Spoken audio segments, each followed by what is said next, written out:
टंडे आदम में मंशियात फरोशी खिलाफ NPCIHA पारां रैली कढी वई। रैली की अगवानी मरकजी चेयरमैन पीर अली शाह राजदी कई। रैली मोहम्मदी चौक खां निकरी MA जना रोड ते पहुती। मंशियात बंद करियो जा नारा हया विया।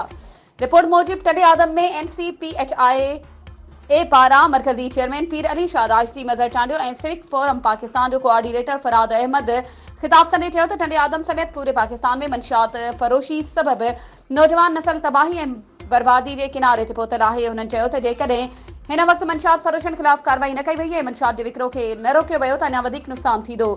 असां कोशिश कंदासीं त टंडो आदम समेत पूरे सिंध मां मंशियात जे विकिरे खे बंदि कराइजे। उन्हनि चयो त असांजे प्लेटफॉर्म तां आला अख़्तियारनि खे ख़त लिखी आगाह कबो। शहरनि खे घुर्जे त हू असांजे हिन जिदोजहद में साथ ॾियनि त जीअं वधीक सघारो आवाज़ बुलंद करे सघिजे।